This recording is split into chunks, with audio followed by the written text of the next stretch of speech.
So effective networking means that you are also actively participating in that network. Today, there's even what we call network marketing. You may not even need your own money to be part of this network marketing. My wife is into network marketing and I see results. What it involves is that you just have contacts. Be friendly, be an extrovert, even if you are not one. For the sake of your business, be an extrovert. Networking is cheaper than so many other ways of growing your business. Know people, let people meet you. Then you must be a time manager. There are so many things that people do today that are time killers. In those days when we were young or younger, we could do all those things. But today, time is money, like we all know. If you are going to succeed in business and have money to reinvest in your business, to save money, you must first be a good time manager. I remember when I was in my former place of work, we went for trainings after trainings. And one of the things that they taught us was effective time management. The Yoruba man will say, "Ma faro shere." Time waits for no man. Before you know it, you just see that you have gray hair. And the things you could do in time past, you can't do them anymore. There is time for everything. If you want to relax, there's time for relaxation. Don't be on your farm and be drinking beer with your friends. Don't be in your business place and girlfriends are coming to meet you. That business is going to die before you know it. Many of us are very careless with time. If you want to relax, there is that time in the day you can relax. If you want to do anything that is outside your business hour, keep it outside your business hour. Be time conscious. I went to my mechanic and he sat down. No, it was not even my mechanic. It was with his colleagues in the same place. They were drinking that. When they told me the man is a panel beater, I just know that this man cannot repair my car. Although I had my panel beater in that same place. But let's do things at the right time. There is a time to do everything. I don't want to elaborate on this for too long, but I'm sure all of us know what we are talking about. Then skill set. Today, if you don't have marketable skill sets, you will not go far in business. Imagine you want to employ a farm manager and he cannot drive, and the farm driver did not come to work, and your farm manager cannot drive. But when you have a farm manager who can drive and has license, do you know that there is a way you look at it that he will be of more value to you than somebody who cannot drive? It's just a small skill that we take for granted. Somebody who can navigate his way through a smartphone. Imagine you invite your staff to a Zoom meeting and they don't even know what is Zoom meeting. These are skills that you need. Today, you can't just be a scientist or a graduate without computer literacy, for instance. These are skill sets. The world has changed drastically in the last few years. I know people who are engineers but cannot handle computer languages. I'm bold to tell you today that I have a son who is an electrical engineer, and at the same time, he has skills in software engineering. And that is what is giving him food, not the electrical engineering that he studied. But because we insisted that while he was yet in school, in his in his third year, I took him to my friend's company to go and learn. And he learned different computer languages. And today, it is his software abilities and skill set that has given him employment, not electrical engineer. It's as small as that. So don't waste time. Learn, keep learning, develop skills. So I see us making more money because we have relevant, marketable skill sets. We must go outside the box to learn new things. Even our grandmothers, grandfathers, they must also learn to use smartphone, use the laptop. They were not used to, they didn't grow up with it. Some of us also didn't grow up with laptop, but we must use laptop today. We must use smartphone today. So this helps us to be able to navigate our way through the IT world, through the different ecosystems that we have in the world today. So the next thing we want to talk about is communication. Written, verbal communication. You know, in our schools today, we don't even teach our children or the students to communicate. In the developed world, it's part of their training. Effective communication. In business, you must be the first salesperson. You are the number one salesman in your business. If you cannot communicate what you do, then you don't blame your marketer or your sales team. You must be able to stand in the place of any salesman and sell your product or service. If you are into retailing, you must be able to stay behind this counter and retail to anybody who comes in, even when your staff are not able to come in. You must be a communicator. Everybody today, imagine our politicians. How can you be a politician, for instance, you are not a communicator? You must be able to sell ice to an Eskimo. Everybody is a salesman. You are the number one salesman in your company. The next one is feedback. Many of us are not good listeners. You must listen to your customers and receive feedback from them to know what are their perception of your business, your services, your products. This is key.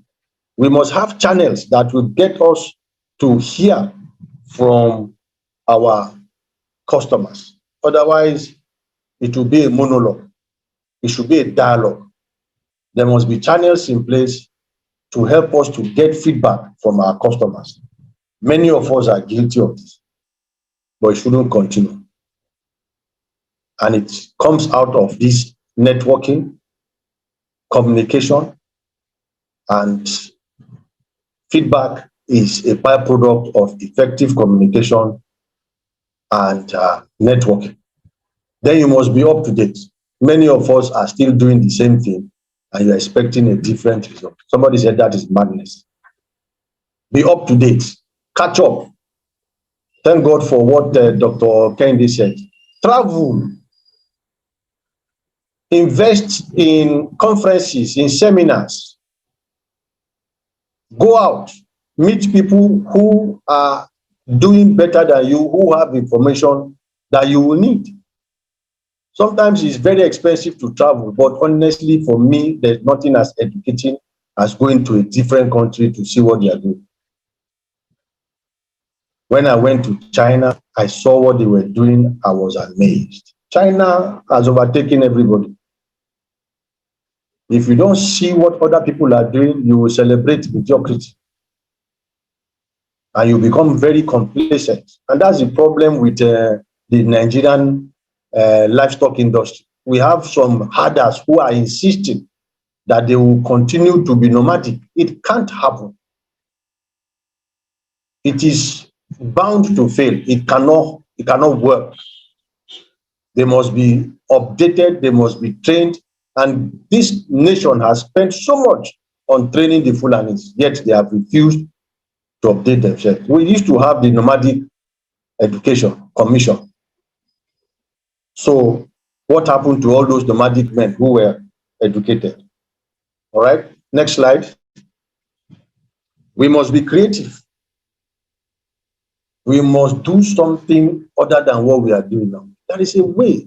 You know, sometimes you look at your phone, there are You just press your phone and something that you have not seen on your phone can come up because you are not intuitive. You are not imaginative. Sometimes I call my children, come and do this for me, and they will just embarrass me right in front of me, what I could have done. But because I'm not creative, I'm not able to imagine things. No matter how old you are, refresh, refresh, be creative. Then we must also make sacrifices. We must make sacrifices. You know, the major cost center in most businesses is the business owner himself. More than half of the expenses goes to the business owner. No sacrifice on his part. You are telling people that we must reduce expenses, but your own expense has not reduced. A good business owner must make sacrifice. Atlanta every year. What's that? In fact, I won't encourage anybody to go to Atlanta. If you must go anywhere, go to India, go to China. Atlanta is way ahead of us. Way, way ahead of us. Go to Vietnam, go to Thailand, go to Egypt. You can learn. They are not too far away from us. So make sacrifices. Let go of some of your own expenses. Let it be communicated to the company. Be an example to your staff that our Oga is making sacrifices. Then this balancing life and work is very key. Many of us came into business after retirement. Even your place of work, I told you to go and sleep, go and rest. That's when you now carry business on your head and want to run up and down. It doesn't work like that. Age has caught up with many of us. You can't do what you used to do. And that's why it's important to come into business very early as possible. You don't start business after retirement. If you are going to retire, you should have had investments. You should have built houses that can become investment in terms of having tenants, having stocks, having shares. Plan your retirement. If you retire and come into business like poultry business, my brother, my sister, it is dangerous. You don't have the heart for it. I know a woman who retired as a civil servant in Lagos and went into event management. And honestly, she made money. But when sickness came, she collapsed badly. And all the money she made couldn't save her. We must be careful to balance work and life. Our life, our work must be balanced in a way that it does not jeopardize our health. Then we will talk about record keeping. If you don't know how to keep record, please employ somebody to keep record in your business. Record documentation is very important. We must journalize everything we do. Employ somebody to keep records for you. It may not be a full-time staff. The person can come in once a month or fortnightly to keep your record. So record keeping is very key. It helps us to do our data analysis very well. And then we must analyze competition. Nobody is in business today in isolation. You must know what competition is doing. Otherwise, you will be left hanging. Look at all the fintechs today. OPay, as an example, and how they are competing effectively with traditional banks. Banks must go online. Today, you don't even need to go to your banking hall as often as we used to. You must know what competition is doing. You must keep abreast of the market and be able to know that things are happening. And then lastly is technology, automation. If you are into poultry farming, for instance, you must have your data on a laptop. You can have a backup in hard copy, but you must automate. If it's possible as a poultry farmer or pig farmer, you must also look for ways to automate. It gives you a leverage, even if it's that you have to reduce your population, you will become more efficient. And cages are investment. They are. If you have good cages, you can sell them anytime and acquire new cages, for instance. Or at the end of your business, you can let go of the cages and you'll be shocked how much you get from such cages. You must invest in automation. Is something that is expensive, but honestly, for as many as have automation, they are able to effectively manage their businesses. You can have CCTV camera. I was in a bank manager's office, I think was it yesterday or the day before, for my daughter?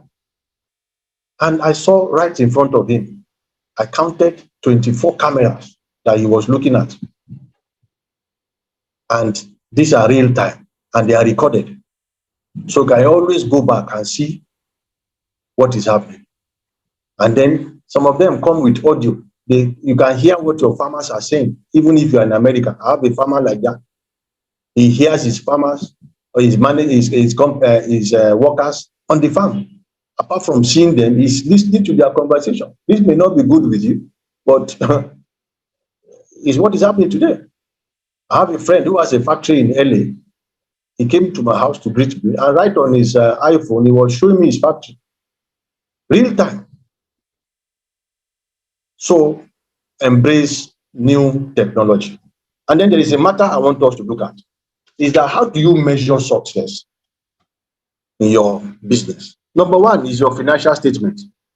If your business is going, if successful, the first way we'll know is your finance. What's your income statement? Get an accountant, my brother, my sister, even if it's just an OND staff or OND student who has a little experience. Get him to come and do your financials for you. It is important. Then you look at your cash flow. Do you have enough money to buy day-old chicks now? If you buy day-old chicks now, can you feed them until point of lay? Many of us go into such things without checking our cash flow. Take credit here, take credit there, then you cannot sell. And products may be expiring on you because you have not done your financials properly. Don't be emotional.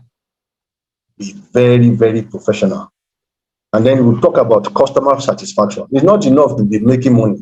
Are your customers satisfied? Look at Apple, for instance. Apple has a very good business, but customers are beginning to complain. iPhone, as good as it is, battery problem is a major factor with iPhone. They are losing China market. Android is eating into their market because of little things like battery, and they have become what looks like arrogant. We must be conscious of the satisfaction of your customers. And then another way to know whether your business is doing well or not is how many new customers do you have, or have you been able to do business with within a period of time, maybe in a month, in a quarter, in a half year, or in a year. It helps you to measure the health of the products or services you are rendering. If you are doing business with the same set of customers year in, year out, that customer or that business rather is predictable. I must see that my business has new customers. And then, is there still room for growth in my business? This is important. A growing business is a healthy business. When a business is not growing, it is dying. At my age now, I'm not growing anymore. Why do I want to eat more food? but my children are growing. They are the ones that have better potential than me. So what is the growth potential of my business? This helps me to measure the success or otherwise of my business. This brings me to the end of the presentation. I want to thank everyone for listening in. I want to thank Dr. Kende Makinde for honoring me with this invite. And I pray that every one of us who have listened in, one or two things will help us to do better in our businesses in the mighty name of Jesus. Thank you. God bless you all. Yeah, thank you so much for this wonderful insights. Before we take questions, I want to talk about one of the products that our speaker here today, Bovin, so he said he has delved into importation and all that, and by the grace of God, he has started making his own veterinary available. He has range of products that will soon be unfolded. But let me just start with this particular one that's available now, Stress Ease. Stress Ease is very good. I've been selling them, and farmers that have been using it, they're getting it from this testified ability. You can use it in food, you can use it in livestock. That's very economical. Put in 1 gram, 5 liters of water, and it's very good. So I will encourage you to, anytime you visit any of the store of Totman Farmer Center, please ask for this label. And when other products from War Investment, that's the name of his company, is available, make it, let you know. There's one thing that is unique about the product is that it is manufactured and marketed by him. So, being a vet, being somebody that has the experience in nutrition as well, he has been able to put together what will be beneficial to us. And the good thing is that the price is very economical because the issue of importation, we're trying to solve that problem by getting our people involved. So, having said that, they allow us to ask questions. So, if you have any question based on the issue I've been raised today, you can just signify by the raise of your hand so that I can ask you to unmute.